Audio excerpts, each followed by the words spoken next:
definition because that doesn't help me. A mass, especially Catholic, to honor and...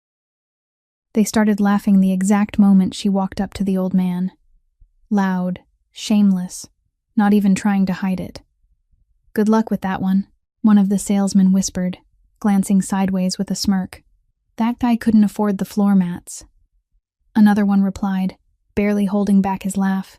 In the middle of the glass-walled showroom in Miami's design district, surrounded by supercars worth more than most people's homes, Gianna felt her face burn. It was her first month there, her very first solo client, and every single person on that floor was watching. She was 27, a single mother raising a 4-year-old daughter named Mila on her own, working a job she couldn't afford to lose. She'd buried her mother at 12, survived a father who drank himself into disappearing, and escaped a husband who used his fists more than his words. She'd slept on strangers' couches, fought 2 years in court just to hold her own child again, and rode the bus from a tiny studio apartment in Overtown every morning before sunrise, just to stand in a place where nobody believed she belonged. The man in front of her wore a plain pair of old shorts, worn-out sandals, and a faded linen shirt that looked like it hadn't been replaced in years. His silver hair was messy from the ocean breeze, and he walked slowly with both hands in his pockets, like someone who had nowhere to be. To the other salesman, he was a joke. To Gianna, he was simply a customer. She took a deep breath, blocked out the laughter, put on her most professional smile, and decided to treat him the way she'd want someone to treat her own mother. What nobody in that showroom knew was that the quiet old man they'd just mocked was a retired Mafia boss whose son controlled most of the underground empire across South Florida, and that son was already on his way. If this story satisfies you, tap that like button so we can reach more people. Share it with someone who needs to hear it today, and don't forget to subscribe so you never miss what's coming next. Because in this world, the ones who laugh the loudest are usually the ones who pay the most. That showroom wasn't just a place to sell cars. It was an arena. From the outside, people saw clear glass, pristine white light, marble floors polished so perfectly they reflected human silhouettes, and rows of supercars arranged like artworks in a museum, each one accompanied by a discreet little price placard, a number high enough to buy a home for a middle-class family. But from the inside, if someone was sharp enough to truly see, there was an entirely different world at work. A world driven by measuring glances, calculated smiles, and the way a person walked through the door and within 3 seconds was sorted into worth engaging or ignore. Tyler Ashford was the one who set the rules here. 30 years old, tall, broad-shouldered, square-jawed, hair slicked back with expensive gel, a Rolex Submariner flashing on his wrist every time he lifted his hand to point at a car. Tyler sold the most, spoke the loudest, and enjoyed the greatest favor from Raymond Prescott, the showroom manager. He had a signature walk, unhurried and confident, both hands always adjusting the lapels of his suit as if the whole world were watching. And in this showroom, that was almost true. Tyler didn't just sell cars, he controlled the floor. He decided who got which clients were worthy, and which were just lost tourists. No one dared to object, because Raymond always stood behind Tyler, and Raymond was the one who signed the paychecks. Brandon Cole followed Tyler like a shadow, 28 years old, half a head shorter than Tyler, but with a mouth twice as long.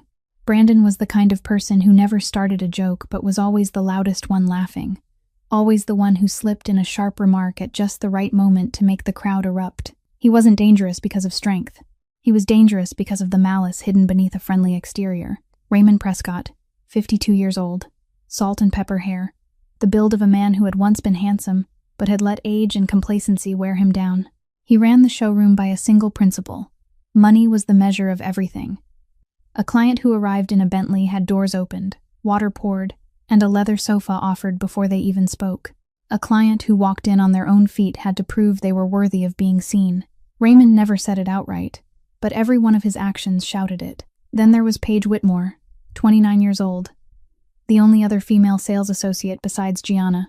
Paige was coolly beautiful, blonde hair, blue eyes, always keeping her distance from everyone, as if closeness were a contagious disease. She didn't join Tyler and Brandon's jokes, but she never spoke up to stop them either. She watched, stayed silent, and survived in the showroom by not taking sides. When Gianna first walked into the showroom, She felt all of this immediately, without anyone needing to say a word. She saw the way Tyler glanced at her, then turned to Brandon with a crooked smirk. She saw Raymond nod at her in greeting that morning, but his eyes had already made it clear he didn't expect her to last more than a month. She saw Paige look at her once and then look away, as if every necessary judgment had already been made. In this showroom, every time the glass doors opened and a customer stepped inside, all the staff paused for 1 second, just 1 second, to scan them from head to toe. What shoes, what watch, what car was parked outside. And in that single second, the customer's fate was decided. Today was no different. When the old man in worn sandals and a faded shirt stepped through the glass doors, that 1 second of appraisal happened, and everyone reached their verdict. Everyone except Gianna. Gianna walked toward the old man with steps steadier than what she truly felt inside. "Good afternoon, sir," she said, her voice clear, warm enough to feel human but professional enough that no one could fault it. "My name's Gianna. May I help you look at a car today?" The old man looked at her with mild surprise, the kind of surprise belonging to someone long accustomed to being overlooked. He blinked once, then offered a small smile. "Enzo," he said, extending his hand. "I'm looking at that one." He pointed toward a glossy black sports coupe positioned right at the center of the showroom floor, the car even Tyler had managed to sell only once in the past 6 months. Gianna nodded, guided Enzo closer, and began her presentation. She spoke about the engine, the horsepower, the air suspension, the hand-stitched Napa leather interior. Her delivery was smooth and unbroken. Not because she was the most talented salesperson in the showroom, but because on the nights before this she had stayed up late memorizing every technical specification after Mila had fallen asleep, sitting on the single chair in her cramped studio apartment, rereading each catalog page until her eyes burned. Enzo listened without interrupting, but when Gianna mentioned the 8-speed dual-clutch transmission, he suddenly asked, "Does this version use a ZF gearbox or a Getrag?" Gianna paused for half a beat. That wasn't a question from someone casually browsing. That was the question of a man who knew exactly what he was talking about. "ZF, sir," she replied, tilting her head slightly. "The 8HP51 version." Enzo nodded slowly, then followed up with questions about the engine compression ratio, the carbon ceramic braking system, and the extended warranty options for clients purchasing multiple vehicles at once. Each question was precise. Each one aimed directly at details most wealthy customers never bothered to ask. Gianna answered one by one, some immediately, others with an honest, "Let me confirm that exactly for you," as she opened her tablet to check. She didn't pretend to know what she didn't, and that honesty made Enzo look at her again, longer this time, with a different expression. Behind them, Tyler was leaning against the reception counter, arms crossed, watching everything. He lasted about 10 minutes. Then he stepped in. "Sorry, I don't want to interrupt," Tyler said, his voice sweet to the point of artificial, his eyes fixed on Enzo as if Gianna didn't exist. "But I think you should know the starting price on this model is $320,000, and that's before options. We do have a pre-owned section right outside. Very nice vehicles. Much more reasonable pricing. I'd be happy to show you if you'd like." The words sounded polite, but the meaning was clear to everyone. "You can't afford this. Go elsewhere." Gianna felt blood rush to her face. She was about to speak, but Enzo was faster. He turned to Tyler slowly, without haste, with a look that, if Tyler had enough life experience, he would have recognized as the gaze of a man who had once sat at the head of tables, in rooms no one ever left without permission. "I didn't ask you," Enzo said, his voice low and even, without a ripple. "I was speaking to her." Tyler blinked. The smile on his face froze for 1 second. Just one. Before he recovered, shrugged, pretended nothing had happened, and walked away. But as he turned, his ears flushed red. Gianna saw it. She also saw his hand clench at his side as he headed back to the counter. Enzo turned back to Gianna, calm as if nothing had occurred. "You were explaining the braking system," he reminded her gently. Gianna swallowed one breath and continued. But from the reception desk, the conversation between Tyler and Brandon had already begun. Brandon snorted, speaking loudly enough for those nearby to hear. "I'll bet $50 the old guy walks out in the next 15 minutes without buying anything." Tyler didn't laugh, but his eyes narrowed. "I'm not betting," he said, "because that's not a bet. That's a certainty." Another salesperson walked past, overheard, and covered his mouth as he laughed. Paige stood a few steps away, looking down at her phone, saying nothing, but she heard every word. Gianna heard them too. She heard each word clearly, as if they were spoken directly into her ear, but she didn't turn around. She kept her eyes on the car, kept her voice steady, kept the smile on her lips even as something inside her chest began to heat. No longer embarrassment, but something deeper, something she had learned to compress and bury over many years. Enzo missed nothing. His eyes, though tired and gentle in appearance, swept across every face in the showroom, registered every look of contempt, every suppressed laugh, every malicious glance, and deep within those eyes, something began to stir, slowly, quietly, like water before a storm. They hadn't even made it halfway around the coupe when Raymond Prescott appeared. He didn't hurry, didn't raise his voice, but the way he placed a hand on Gianna's shoulder and said, "I need you for a minute," was enough for the entire showroom to understand exactly what was happening. Gianna turned to Enzo, forcing her smile to stay in place. "Please excuse me for a moment, sir. I'll be right back." Enzo nodded without a word, but his eyes followed her until she disappeared behind the manager's office door. Raymond didn't offer her a seat. He stood behind his desk, both hands braced against the wood, looking down at her. "Gianna, I'll be direct," he began, his voice not loud but hard as steel. "You're wasting this showroom's time. That old man out there isn't buying a car. Everyone can see that except you." Gianna stood straight, arms at her sides, her nails pressing into her palms. "He hasn't said he isn't buying, Mr. Prescott." Raymond exhaled through his nose, the breath of a man who'd lost patience long ago, but was still clinging to a thin layer of civility. "I've been in this business for 23 years. I watched someone walk through the door, and I know exactly how much money they have in their account. That man is not our customer." He paused, letting the next words land heavier. "You're on probation. You know what that means, don't you? If you don't have a sale by the end of the month, I can't keep you, whether I personally want to or not." Gianna felt the floor tilt slightly beneath her feet, not because she was afraid of Raymond, but because after those words she saw her cramped studio in Overtown with brutal clarity, saw Mila sitting at daycare waiting for her mother to come, saw the stack of bills on the kitchen table. She didn't yet know how she was going to pay. Losing this job wasn't just losing a job, it was losing everything. "I understand, Mr. Prescott," she said, her voice steady, even though it took every ounce of strength to keep it that way. "But I'd still like to finish assisting him." Raymond studied her for a few more seconds, then waved his hand. "Suit yourself. Just don't say I didn't warn you." Gianna turned and walked out, closing the door softly, even though inside her chest everything was screaming.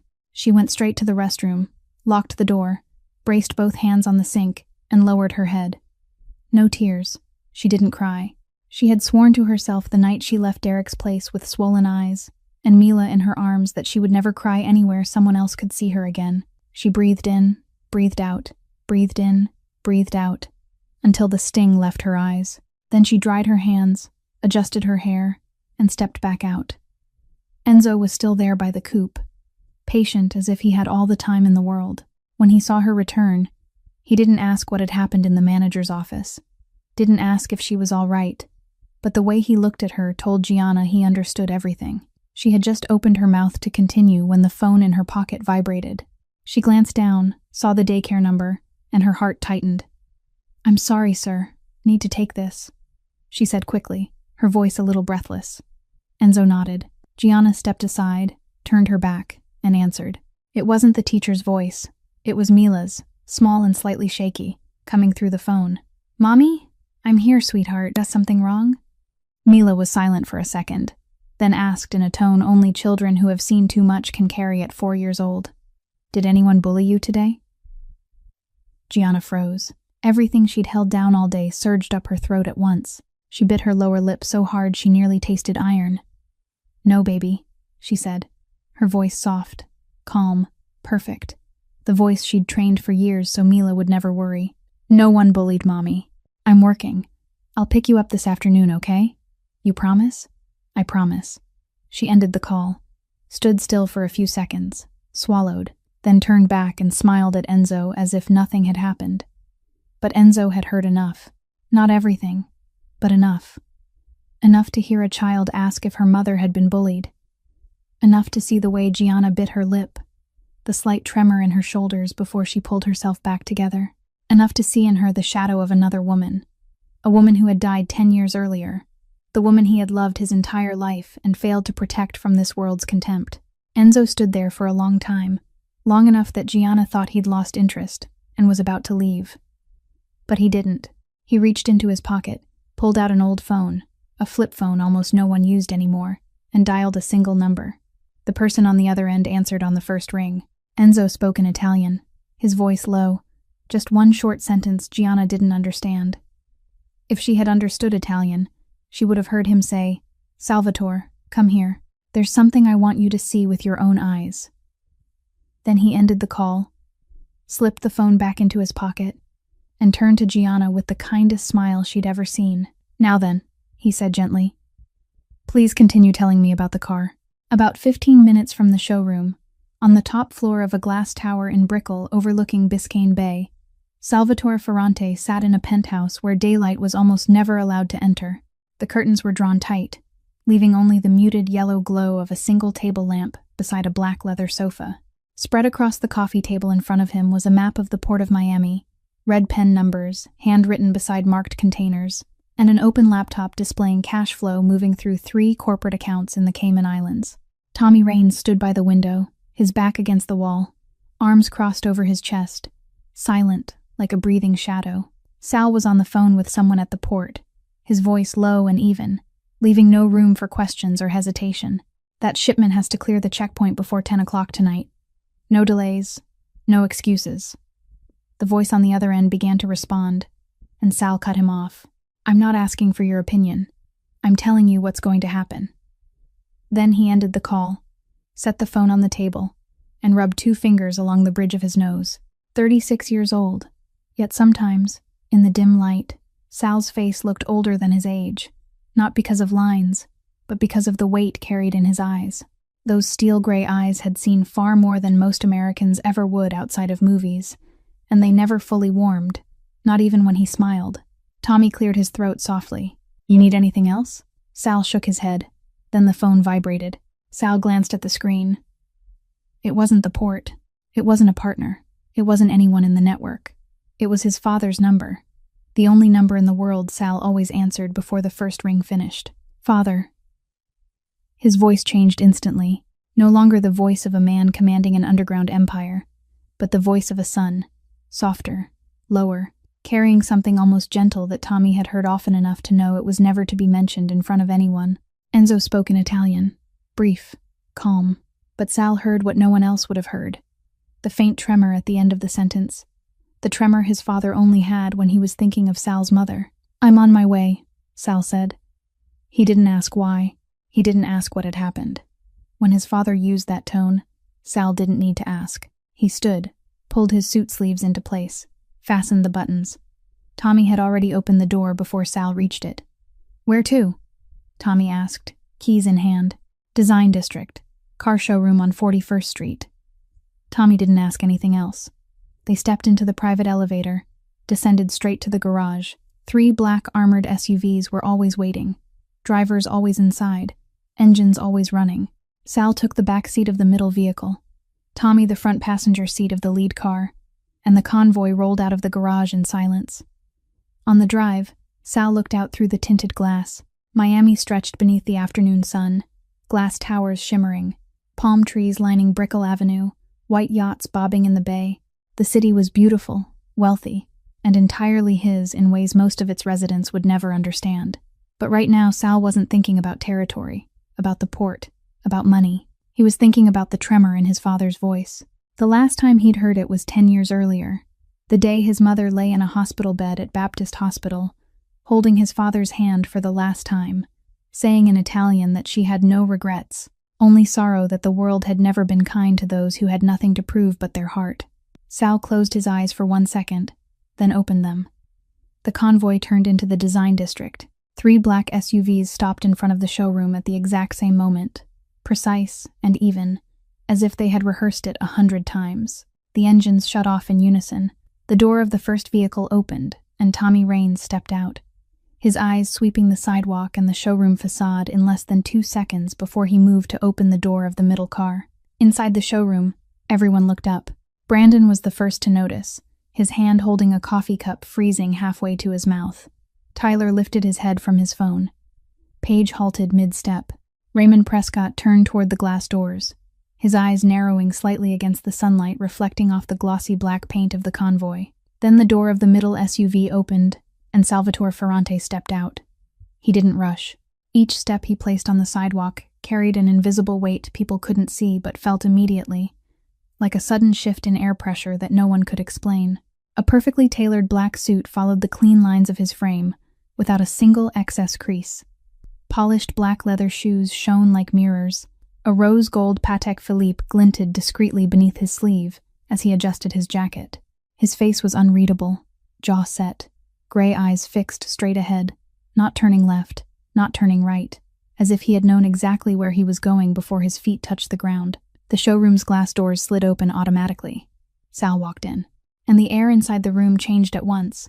It wasn't something that could be put into words, but everyone felt it, as if the temperature had dropped a few degrees, as if the lights had dimmed just slightly, as if every laugh, every idle conversation, every whispered remark had been pulled out of the room and replaced by a thick, heavy silence that was almost tangible. Raymond Prescott reacted on instinct, striding forward with the widest smile he could muster already set on his face, his hand extended. "Welcome, sir. I'm Raymond Prescott, the showroom manager. It's a pleasure to—" Sal walked straight past him. No glance, no pause, not a single gesture acknowledging Raymond's existence. Raymond's arm remained suspended in midair, his smile frozen on his face like a corrupted photograph. Sal crossed the showroom floor, moving between the expensive supercars without sparing a glance at any of them, heading straight toward the old man in worn sandals and faded shorts standing beside the black coupe. Then he stopped in front of Enzo and said a single word. "Father." One word, one syllable. Yet it rolled through the silence of the showroom like thunder. Tyler Ashford stood less than 10 steps away. The coffee cup in Brandon's hand trembled and slipped free, shattering on the marble floor, the sound lonely in the stillness. But no one looked down, no one moved, no one breathed. The old man they had mocked for nearly an hour. The old man Tyler had suggested should go look at used cars down the street. The old man Brandon had bet would leave within 15 minutes. That old man was the father of the man who had just entered the showroom with an armored convoy, the man whose presence was explained simply by the way Tommy Raines stood guard at the door, eyes constantly scanning, enough to make it clear this wasn't an ordinary wealthy customer.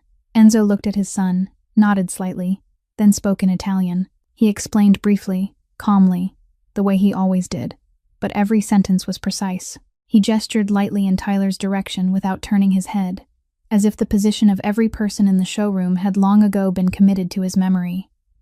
Sal listened, his expression unchanged, but his steel-gray eyes darkened, darker still, like the Miami sky before a storm breaks. When Enzo finished, Sal turned, slowly. Then he began walking toward Tyler. Each step echoed across the marble floor, sharp and unmistakable in the absolute quiet. Tyler stood as if nailed to the ground, the color drained from his face, from his neck to his cheeks, from his cheeks to his forehead, as if blood were retreating from his body. With each step, Sal took closer. Sal stopped in front of him. Close, very close. Close enough that Tyler could smell the expensive cologne on Sal's collar. Close enough to count the slicked-back black hairs on his head. Close enough that he couldn't look away no matter how desperately he wanted to. Then Sal said nothing. He just looked. 1 second, 2 seconds, 3 seconds. Tyler swallowed, the sound loud in the silence. 4 seconds, 5 seconds, 6 seconds. The first bead of sweat rolled from Tyler's temple down to his jaw. 7 seconds, 8 seconds. Tyler opened his mouth, trying to speak, but no sound came out. 9 seconds, 10 seconds. "You laughed at my father," Sal said. It wasn't a question. It was a statement. His voice wasn't loud, wasn't soft, wasn't hot, wasn't cold. But it carried something that made Tyler feel his knees weaken. It was just... I didn't mean... Tyler stammered, for the first time in his life losing the confidence he had used to dominate this showroom. "Don't lie to me," Sal said, his tone unchanged, yet somehow heavier. "I hate liars." Tyler couldn't say anything else. He stood there, mouth slightly open, arms hanging uselessly at his sides, like someone who had just walked away from a car accident and hadn't yet understood what had happened. Through all of it, Gianna stood by the coupe and witnessed everything. She didn't know who the man in the black suit was, She didn't know what the armored SUVs meant. She didn't know that Tommy Raines at the door had slowly removed his hand from his suit pocket as Sal approached Tyler, but she felt it. By instinct, by the sense that people who have lived long enough around danger develop, she knew this man was unlike anyone she had ever met. The danger around him wasn't loud or theatrical. It was quiet, natural, like gravity, like something that had existed long before he stepped into this room. And amid the fear, amid the shock, amid a showroom frozen in silence, Gianna realized something that unsettled her more than anything else. The way he had said "father," the way he placed a hand on the old man's shoulder, the way those cold gray eyes softened for just a moment when he looked at Enzo, all of it told her that beneath that dangerous exterior, there was something entirely different. Something she shouldn't have seen, but had seen anyway.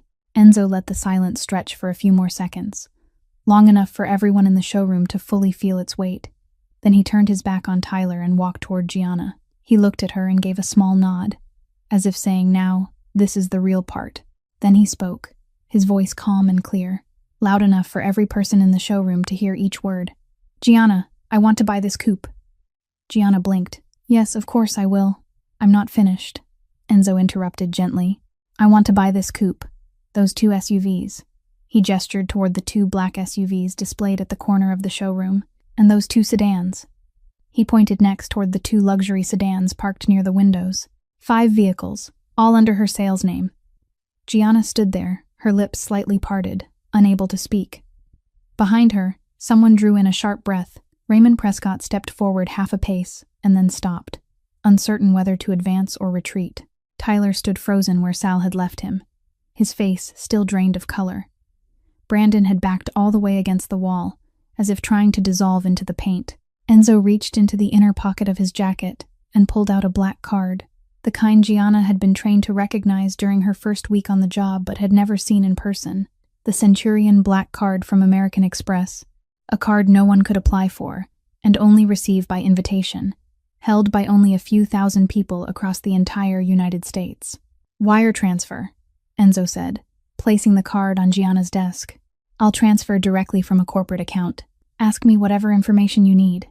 Raymond almost ran over, his voice stammering, stripped of the control he had spent 23 years in the industry trying to maintain. "Sir, perhaps we can go to the VIP room to finalize." Enzo didn't look at him. "No, I want to do it right here, in front of everyone." That single sentence cut off all objections. Raymond stopped, swallowed, and nodded as he stepped back. Then Sal moved forward. He stood beside his father, not touching him, but close enough that everyone understood the two of them were a single unit. Sal scanned the showroom once, his gray eyes settling on the 2 vehicles his father hadn't selected yet, a convertible GT and a limited edition SUV, the 2 most expensive cars on the floor. "Add those 2, Sal said, his tone as casual as ordering morning coffee. "Same sales name." He pulled out his phone, dialed a number, spoke a few brief words, then ended the call. "Ferrante Holdings will wire the funds within 15 minutes. You'll receive confirmation from the bank. 7 vehicles.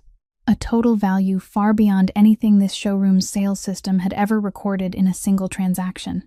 The computer screen on Gianna's desk began filling with numbers as her hands trembled while she entered the information, and Raymond stood behind her watching those figures, his face shifting from white to red and back to white again, like a broken traffic signal. Gianna fought to keep her hands steady as she typed each line, each model code, each chassis number, but the figures swam before her eyes. She had never seen numbers this large on a sales invoice, had never imagined that the first day she handled a client on her own would end like this.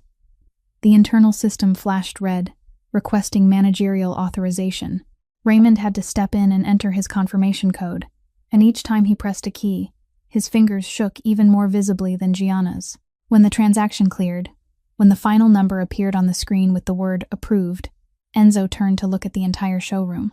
He looked at Tyler, at Brandon, at Raymond, at Paige, at every face one by one, slowly, without hurry, like a man who had lived long enough to know that silence sometimes taught better than any speech.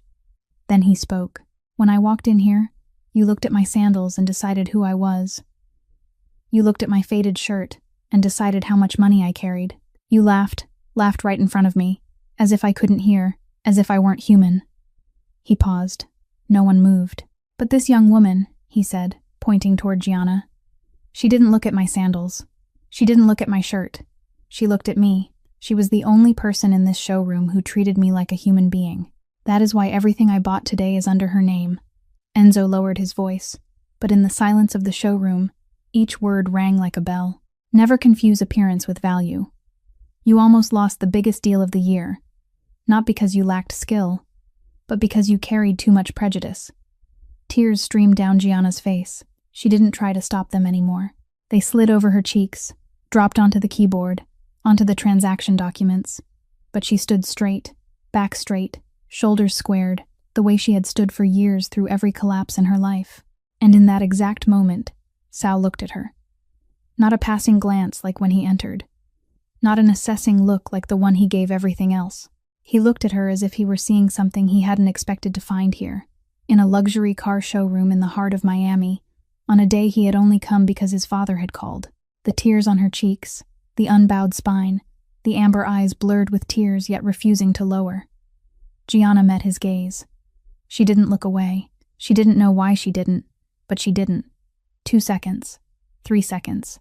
Then Sal gave a slight nod, almost imperceptible, as if acknowledging something to himself that he wasn't ready to name yet. And amid a showroom filled with silence and shame, amid 7 vehicles that had just changed ownership and a lesson no one would dare forget, that moment passed quietly, seen by only 2 people, but both of them knew that something had just begun. News spread through the showroom in less than an hour. 7 cars, cash transaction, all credited under the sales name of the employee in her first month. The internal system displayed Gianna's sales as a long red bar stretching far beyond every other bar on the leaderboard, so long the software had to automatically scale it down to fit the screen. That afternoon, the executive board called a video call. 2 senior directors appeared on the large screen in the glass conference room, their faces serious, but their voices carrying something Gianna had never heard anyone use when speaking to her before. Respect. Gianna Belletti, correct? The first one asked. First month? Yes, sir. You just broke the monthly sales record for the entire Design District branch, alone, in one afternoon. He paused, letting the next sentence carry its full weight. Effective today, you will be in charge of all VIP clients for this showroom. This decision takes effect immediately. Raymond Prescott sat in the corner of the conference room, his back no longer straight the way it usually was. He had been called in privately 15 minutes before the video meeting, and although no one in the showroom knew exactly what was said during that call, when he came back out, his face was the color of concrete. One of the 2 directors said plainly in front of everyone, "Our brand standards do not include judging clients by appearance, nor do they include threatening employees for doing their job correctly." Raymond nodded, swallowed, and said nothing. When the meeting ended, Gianna walked out of the glass room and across the showroom floor in silence. No one met her eyes. Tyler sat at his desk, eyes fixed on his computer screen but not typing. Brandon had disappeared into the break room at some point. Paige stood near the reception counter, looked at Gianna for a second, then turned away. Gianna did not celebrate.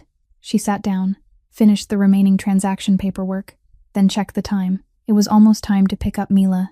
She gathered her things, slung her bag over her shoulder, and stepped out into the Miami afternoon sun, breathing freely for the first time that day, without feeling her chest tighten. But life did not let Gianna keep that feeling for long. 3 days later, when she had just brought Mila home from daycare, a yellow envelope was wedged in the door of her studio apartment in Overtown. Gianna set Mila down, opened the envelope with a hand already trembling from instinct, and read, "A petition from the Miami-Dade Family Court. Plaintiff, Derek Loomis.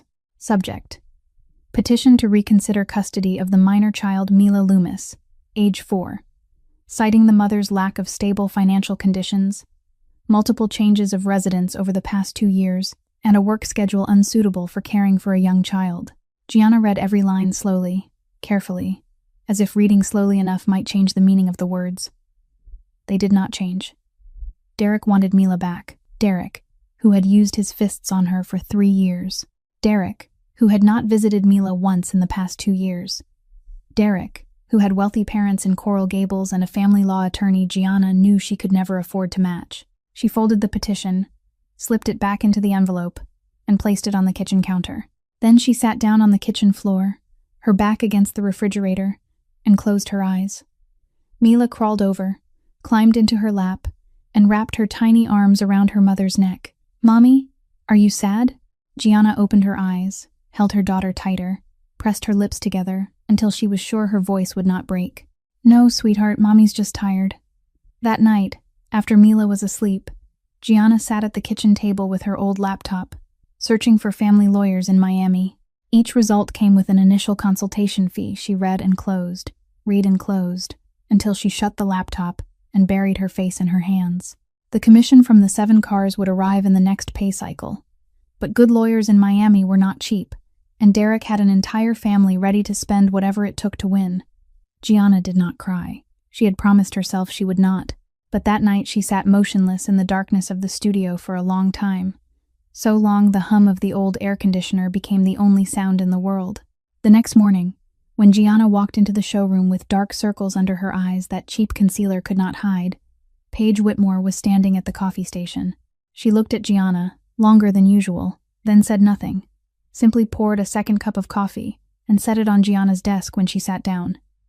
Gianna looked up, surprised. Paige shrugged lightly. "You look like you need one." It was the longest sentence Paige had ever spoken to Gianna since the day she started working there. Gianna took the coffee, felt the warmth seep into her palm and up her arm, and nodded. "Thank you." Paige hesitated for a second, then added in a low voice meant only for the two of them, "I know a family lawyer. Not cheap, but very good, if you need one." Gianna looked at Paige, trying to read whether this was genuine kindness or something else. But in those cool blue eyes, she saw for the first time something that looked like understanding, quiet, unshowy, and real. "How do you know I need a lawyer?" Gianna asked. Paige looked down at her own coffee. "Because I once needed one too." That same night, in the familiar darkness of the Brickell penthouse, Sal sat with an untouched glass of whiskey resting on the arm of his chair. He didn't turn on the lights. The city glow slipping through the gap in the curtains was enough for Tommy Raines to read the file, spread across the low table in front of him. A stack of roughly 20 pages Tommy had gathered in less than 2 days. "Gianna Belletti," Tommy began, his tone steady like a financial report, 27 years old. Born in Miami, raised on the South Side. Mother died of breast cancer when Gianna was 12. No health insurance. Not enough money for chemotherapy. Father, Riccardo Belletti. History of alcohol abuse. Left when she was 16. Current whereabouts unknown. Tommy turned the page. Married Derek Loomis at 22. The Loomis family is based in Coral Gables. Derek's father, Gerald Loomis, owns a chain of used car dealerships in Hialeah and Kendall. Estimated assets around $4 million.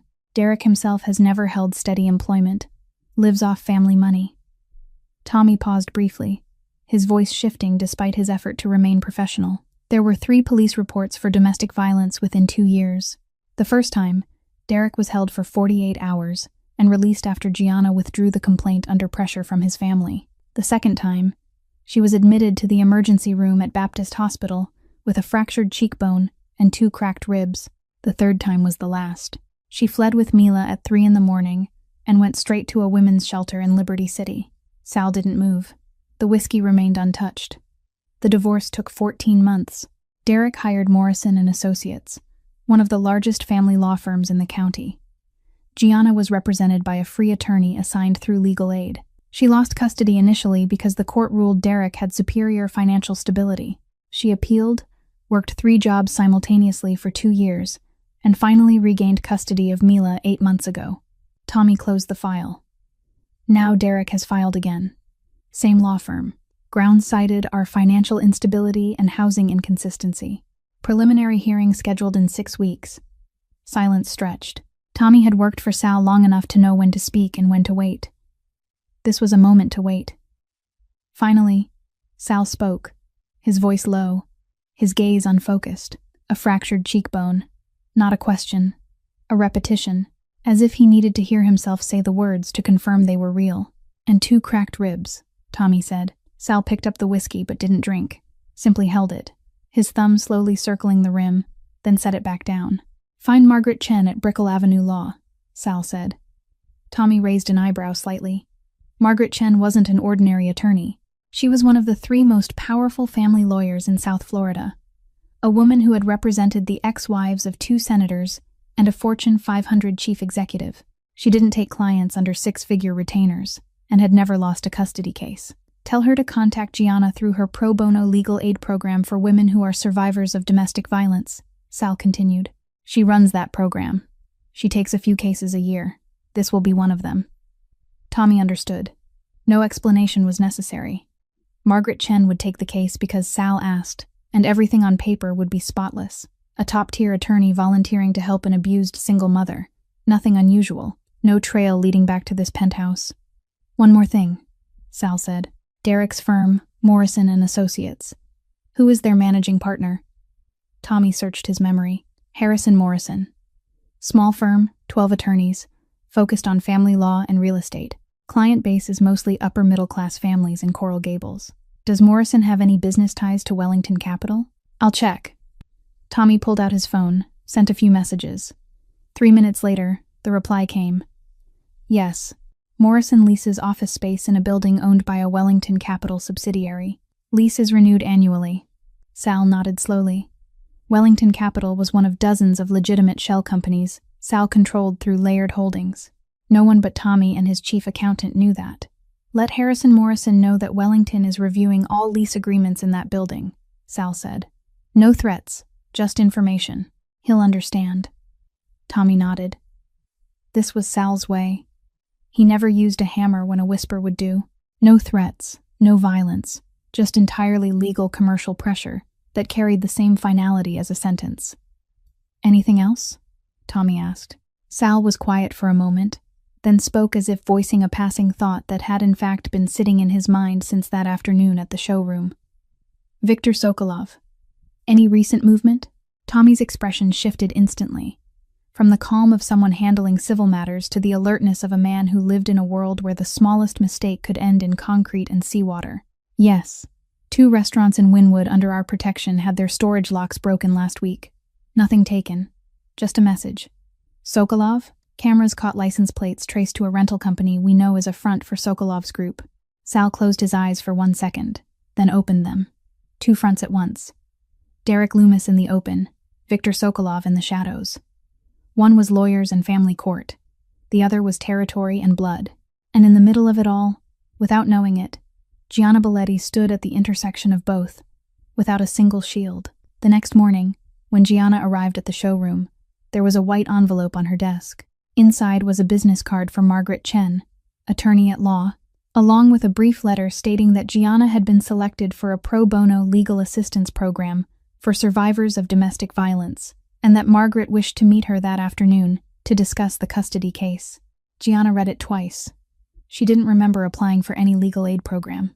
She opened her laptop, searched Margaret Chen's name, and when she saw the profile, the list of cases won. The roster of clients whose names had made Miami front pages, Gianna sank back into her chair, placed a hand over her chest, and let out a long breath. Then she looked around the showroom, as if searching for an explanation. That same week, Derek called her, his voice unlike his usual tone, less aggressive, edged with worry. My lawyer just dropped the case, Derek said. Did you have something to do with it? Gianna didn't understand what he was talking about. I don't know who your lawyer is, Derek. Don't call me again. She ended the call, but the question didn't end. A top Miami attorney appeared out of nowhere. Derek's lawyer withdrew just as suddenly, and the black sedan she had begun to notice always parked about half a block from Mila's daycare, there every morning when she arrived to pick up her daughter.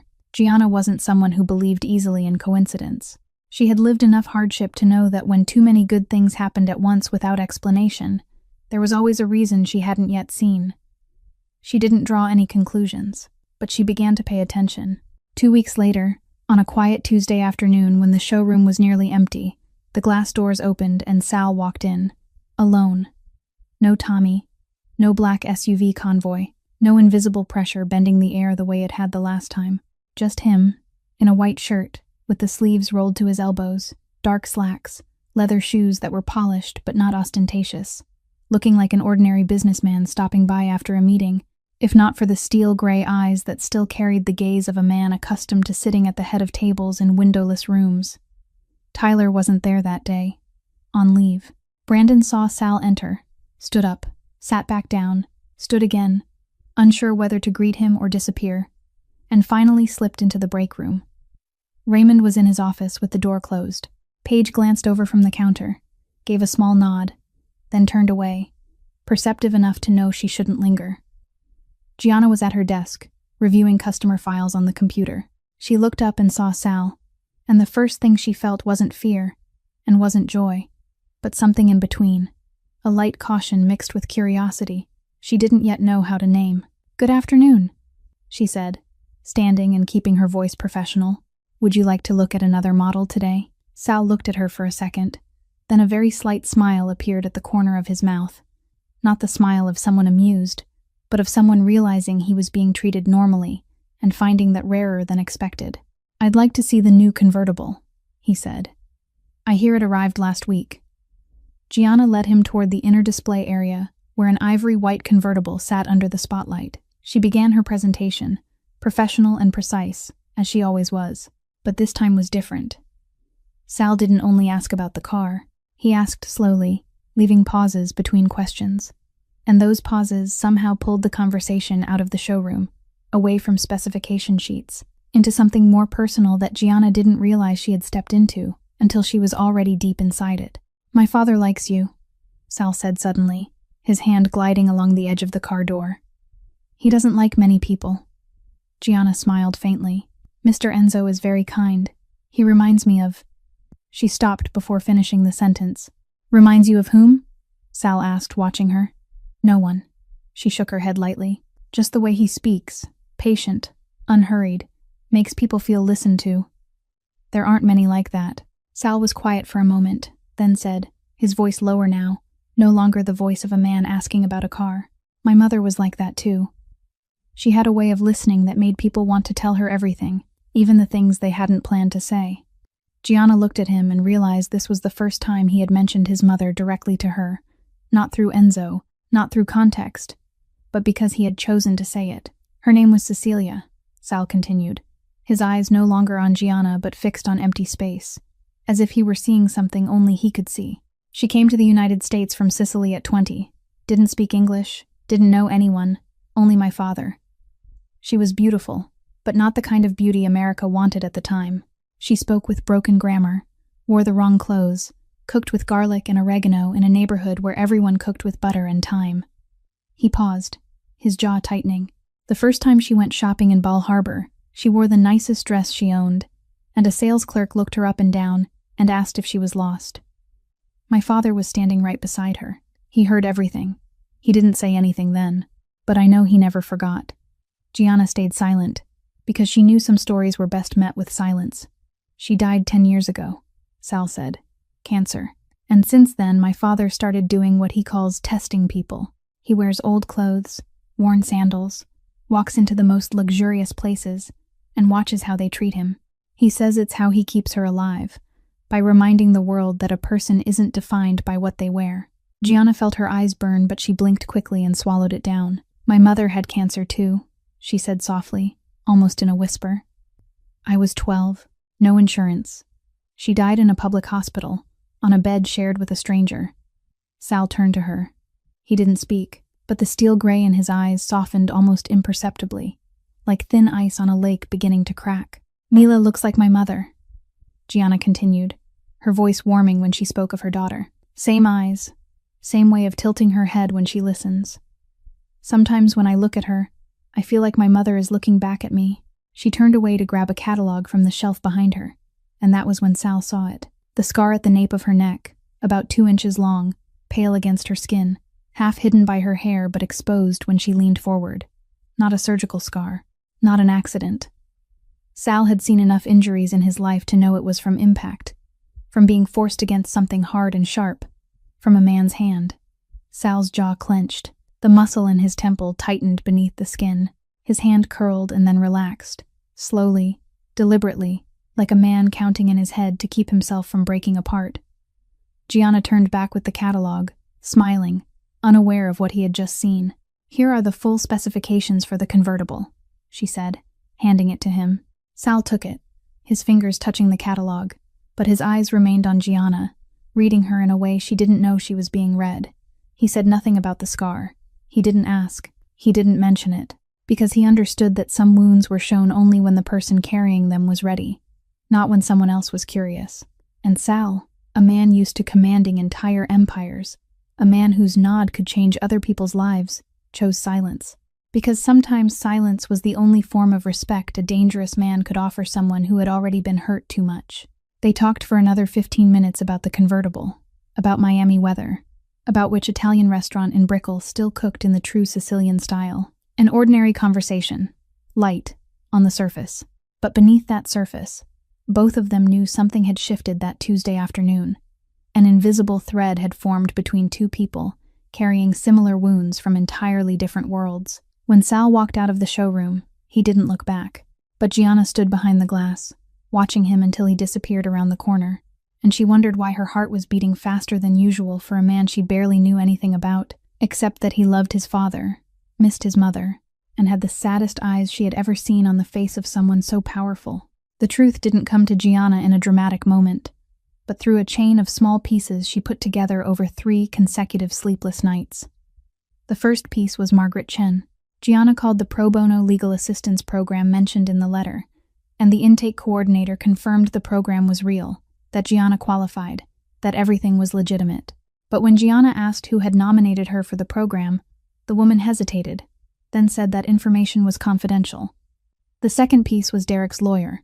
Gianna called Paige to ask if she knew anything, and Paige said no, but mentioned that Morrison and Associates had recently lost their office lease and were being forced to relocate, news that had appeared on the local business page of the Miami Herald the week before.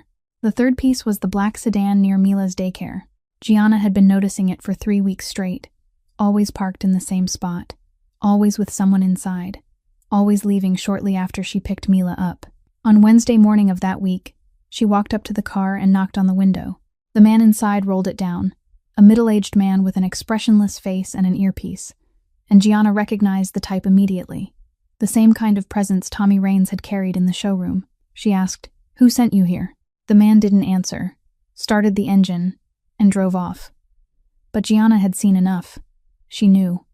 Not guessed, not suspected anymore, but knew. Everything led back to one person. That afternoon, after asking Paige to watch Mila for a bit, Gianna took a ride to Brickell. She had searched Salvatore Ferrante's name online, and although there weren't many direct results, she found an Italian restaurant called Cecilia's on Brickell Avenue, registered under a company named Ferrante Holdings. She stood outside the restaurant, looked up at the dark wooden sign carved with flowing script, and understood immediately why it carried that name. Then she pushed the door open and stepped inside. The restaurant was quiet in the mid-afternoon hours. Warm golden light, the scent of garlic and thyme, dark oak tables, and at the far end, in the most secluded corner, Sal sat alone in front of an espresso, reading something on his phone. He looked up at the sound of her footsteps, and if he was surprised to see Gianna, he didn't show it. "Gianna," he said calmly, as if her appearance here were the most natural thing in the world. Gianna didn't sit. She stood in front of his table, her bag still on her shoulder, her eyes locked on his, and spoke without preamble. "Margaret Chen, you're behind it, aren't you?" Sal set his phone down and leaned back in his chair. He didn't nod.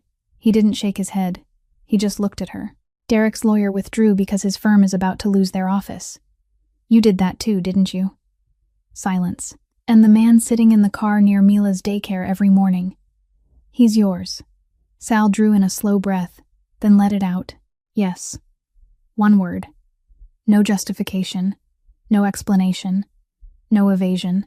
Something flared in Gianna's chest. Not fear, not gratitude, but anger. The kind of anger that comes from someone who has lost control of her life too many times and cannot tolerate it happening again, even under the guise of help. "You don't have the right," she said, her voice low, each word sharp and clean. "You don't have the right to interfere in my life. I didn't ask you. I don't need anyone to save me. I've stood back up every time I fell for 27 years without anyone, and I'll keep doing that." Sal looked at her, and in his gray eyes there was no anger, no defensiveness, only something that looked like acknowledgement. "I don't pity you," he said, still calm, slower now, as if each word were chosen with care. "I respect you. There's a difference." "Respect?" Gianna echoed, her voice cutting. "Respect is asking me before interfering in my custody case. Respect is not putting someone to watch my daughter without my knowledge. What you did isn't respect. It's control. And I've had enough control for a lifetime." That last sentence struck something Sal hadn't guarded. He didn't flinch, didn't look away, but Gianna saw his jaw tighten for the briefest moment, as if she had touched a wire he hadn't known was exposed. "You're right," he said after a pause long enough for Gianna to hear the soft music in the restaurant and the traffic outside. "I should have asked you first." Gianna hadn't expected that. She had prepared for an argument, for defensiveness, for the kind of reasoning powerful men often use to justify their actions. But Sal did none of that. He simply sat there, looked at her, and said she was right. It unsettled her more than any rebuttal could have. "I have to go," Gianna said, her voice still firm but less sharp now, because it was hard to maintain anger toward someone who had admitted fault without excuse. She turned and walked toward the door. Sal watched her go. He didn't stand. He didn't call her name. He didn't say another word. Because he understood, perhaps more clearly than anyone, that Gianna wasn't the kind of woman you held back by chasing her. She was the kind you had to let walk away and hope she chose to return on her own. The restaurant door closed behind Gianna. Sal remained seated, staring at the espresso that had gone cold, then closed his eyes. The last time he had felt like this had been a long time ago. The feeling of watching someone walk away when you wanted to stop them but knew you weren't allowed to. 3 days after the confrontation at Cecilia's, Gianna went to pick Mila up from daycare at 5 in the afternoon like always. The Miami sun was starting to tilt, warm amber light washing over the low buildings of Little Haiti where the daycare sat. Gianna noticed immediately that the familiar black sedan was no longer parked in its usual spot, and ever since the day she had confronted him, it had vanished, leaving her unsure whether she should feel relieved or more afraid. Mila ran out and wrapped her arms around her mother's legs, her small butterfly backpack bouncing on her back. Gianna lifted her, kissed her cheek, then turned toward the bus stop. She made it about half a block before she stopped. A white SUV was parked across the sidewalk ahead, engine running, windows dark. Before she could react, the rear door opened and a man stepped out. He was tall, with closely cropped blonde hair, pale blue eyes almost without color, and a sharp face marked by a thin scar running from his temple down to his jaw. He didn't approach, only stood by the vehicle, looking at Gianna, then at Mila, then back at Gianna. "Miss Belletti," he said, his English heavy with an Eastern European accent, polite in the way someone sounded when reading from a card. "I have a message for Mr. Ferrante. Please pass it on." He took a white envelope from his jacket and set it on the lid of a public trash bin nearby, gave a brief nod, then got back into the SUV. The door closed. The vehicle drove off in less than 10 seconds. Gianna stood there with Mila in her arms, her heart pounding in her ears. She stared at the envelope on the trash bin. She didn't need to open it to know it wasn't a courtesy note. That man knew her name, knew she would be here at 5, knew she was connected to Ferrante, and he wanted her to know that he knew. Mila tightened her arms around her mother's neck, her voice small. "Mommy, who was that man?" "No one, sweetheart. No one." Gianna walked quickly toward the bus stop, holding Mila close, her eyes scanning the street. She didn't take the envelope. She didn't need to read it. There was only one thing she needed now. Back in the studio apartment, Gianna locked the door, drew the curtains, set Mila on the bed with her tablet playing cartoons, then went into the kitchen. Her hands shook as she pulled out her phone. She stared at the screen. She didn't have Sal's number. She had never taken it, but in her jacket pocket she found the card Margaret Chen had given her at their first meeting. And on the back was a handwritten number with the words, "Use in an emergency." She had assumed it was a legal hotline. Now she understood. She dialed.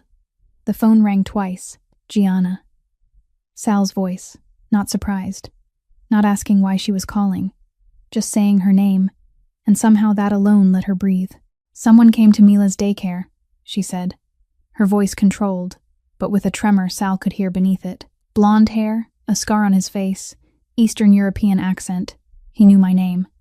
"Left an envelope for you." Half a second of silence. Then Sal said, "I'll be there in 15 minutes. Lock the door. Don't open it for anyone." He arrived in 12. Gianna heard the car pull up, looked through the curtain gap, and saw the familiar black SUV.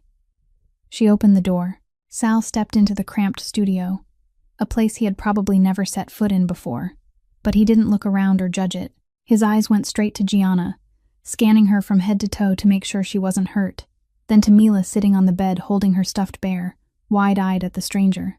Sal knelt, one knee on the floor, his eyes level with Mila's. He didn't smile, because children knew when a smile was fake, but his voice softened in a way Gianna had never heard. A voice entirely different from every version of Sal she had seen before. "Hi, Mila. My name is Sal. I'm your mom's friend." Mila studied him, tilting her head in the exact way Gianna had once said reminded her of her mother. "Are you here to bully my mommy?" Gianna caught her breath. Sal didn't blink. "No," he said. "I'm here to make sure no one bullies your mom or you ever again. Always."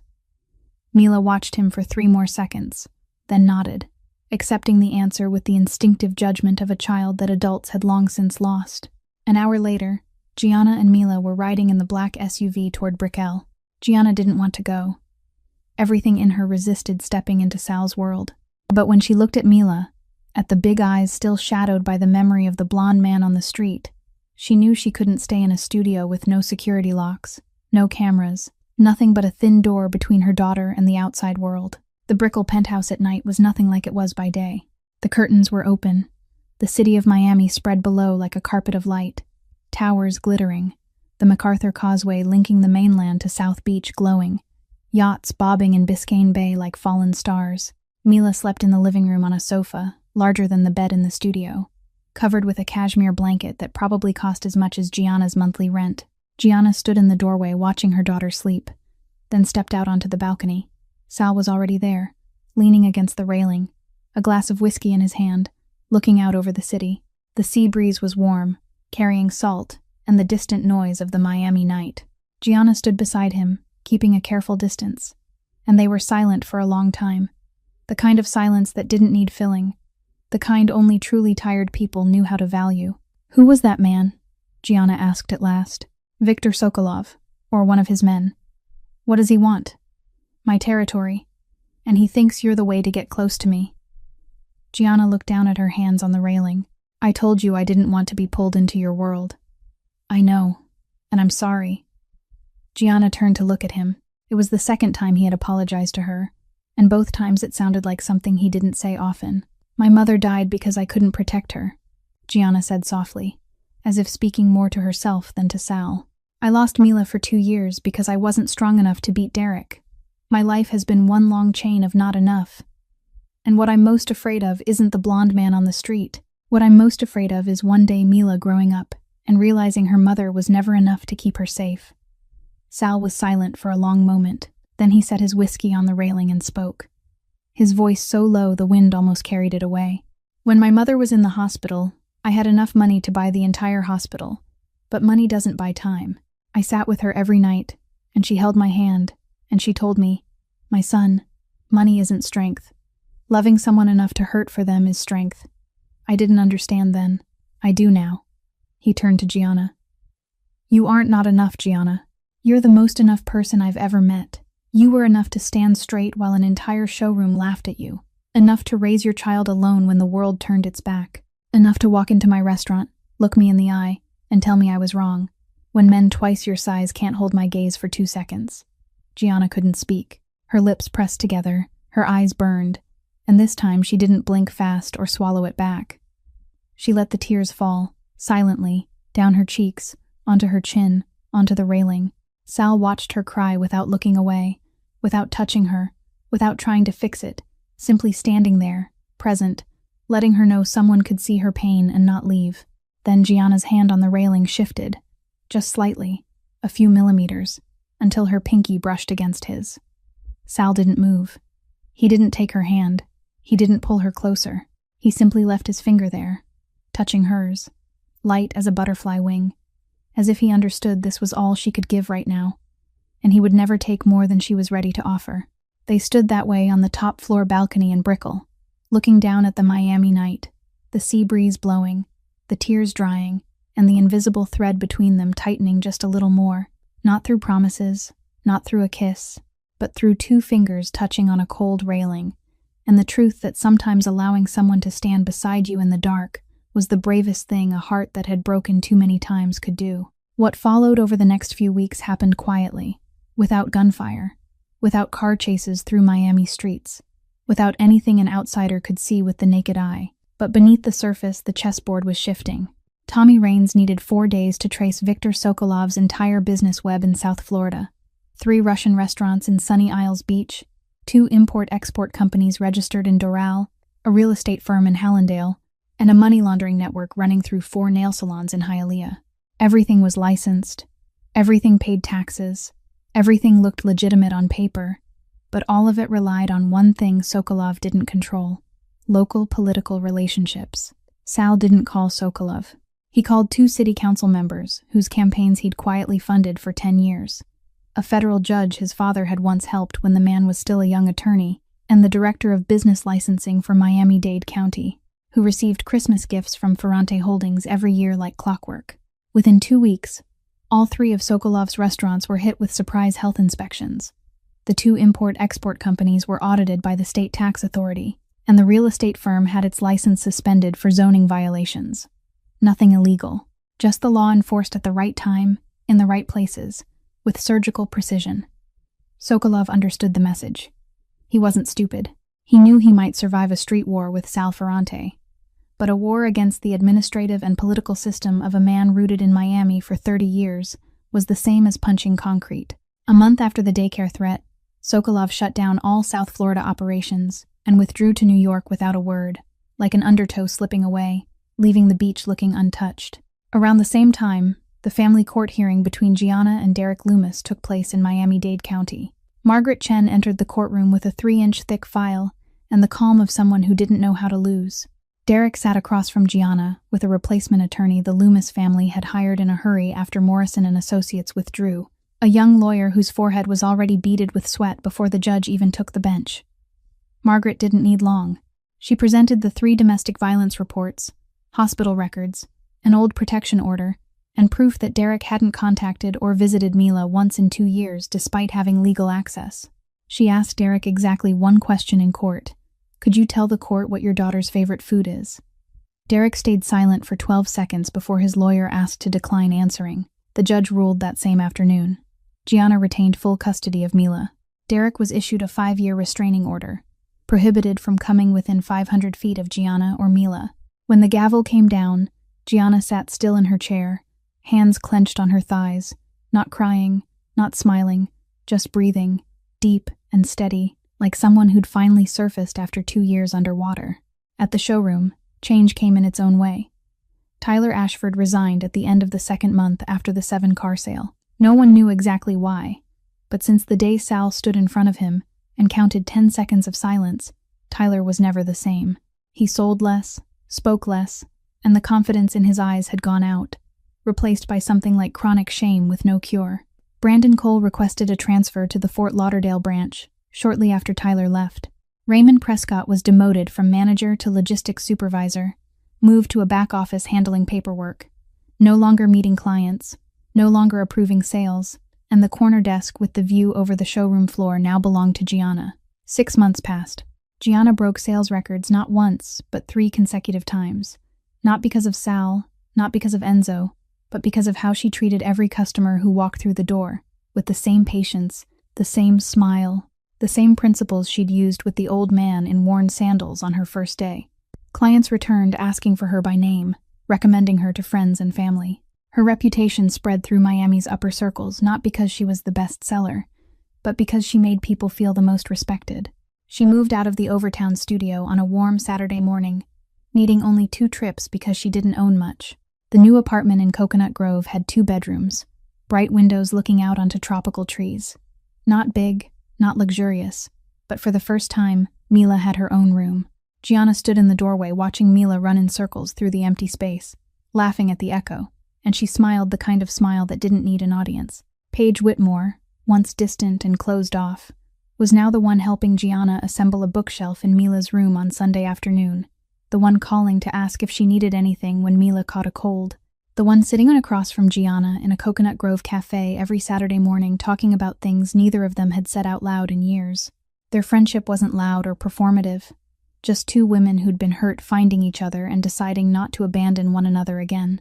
And one weekend afternoon, as Gianna reviewed paperwork at the showroom, the glass doors opened, and Enzo Ferrante walked in, still in his old Bermuda shorts, worn sandals, faded linen shirt, the same gentle smile as the first day. Gianna stood, smiling wide. "Mr. Enzo." He came to her and took her hands in both of his, holding them longer than a normal handshake. "I'm not here to buy a car," he said, eyes warm. "I'm here because there's something I forgot to tell you last time." Gianna waited. Enzo looked at her, his aged eyes bright, his voice softened with the weight of a man who'd lived 70 years and lost the person he loved most. "You remind me of my wife, Cecilia, not because you look like her, but because you have what she had. What I've been looking for in people's eyes for 10 years and haven't found. Dignity. Real dignity, not the kind bought with money or status, but the kind that exists even when everything else is gone." Gianna's eyes burned, and this time she didn't hide it. She stepped forward and hugged Enzo, gently, carefully, like hugging a father she'd never had. Enzo patted her back twice, slow and steady, then whispered by her ear, "My son isn't easy to let anyone close, but you're already there. Hold on to it." Then he left, walking slow, hands in his pockets, worn sandals on marble tile, and Gianna stood watching until he disappeared through the glass doors, her chest full of something warm she didn't dare name, but knew exactly what it was. That afternoon, as Gianna stepped out of the showroom while the Miami sun was turning a soft peach orange, she saw Sal leaning against a modest car parked along the curb. Alone. No Tommy. No black SUV convoy. Nothing but him. Hands in his pockets, white shirt sleeves rolled up, looking at her with those gray eyes she had learned to read over the past 6 months. Mila sat on Gianna's arm, spotted Sal, and for the first time reached both arms out toward him, the instinctive gesture children reserve only for someone they trust completely. Sal lifted Mila up, the child resting her head against his shoulder, and Gianna stood there, watching, the man the entire city feared holding her daughter as gently as if she were the most precious thing he had ever touched. The three of them walked along South Point, where Miami meets the ocean, where the sunset poured gold across the water and the sea breeze carried warm salt in the air. Mila ran ahead, chasing the waves, then ran back laughing when the water touched her feet. Gianna walked beside Sal, their shoulders nearly brushing, saying nothing, needing nothing to be said. There are moments when language becomes unnecessary, and this was one of them. That day in the showroom, laughter had cost more than any car on display, and the lesson was etched deeply into the lowered eyes of everyone who had laughed. Never judge anyone by appearances. Never mock the one who chooses to do the right thing, and never assume kindness is weakness, because sometimes the woman you dismiss is the very woman the most powerful boss in the city will bow his head to. This is a story meant to remind us that in real life, every single day, countless people are misjudged simply for how they dress, where they live, or the circumstances they are passing through. If this story touched your heart, please tap the like button and share this video with the people you love, so the message can travel farther and reach more hearts. Don't forget to subscribe to the channel and turn on notifications to continue listening with us to meaningful stories every day. We would truly love to know how you feel about Gianna and Sal's story. Have you ever witnessed someone being misjudged because of their appearance? Have you ever been the one who stood up to do the right thing while everyone around you chose to laugh? Please share your story in the comments below. We read every single comment, and every story you share is a precious source of inspiration that helps us continue creating content that touches the heart. We sincerely thank you for taking the time to watch until the very end of this video. We wish you and your family good health, joyful lives, and peaceful hearts every day. Goodbye, and we look forward to seeing you again in the next video.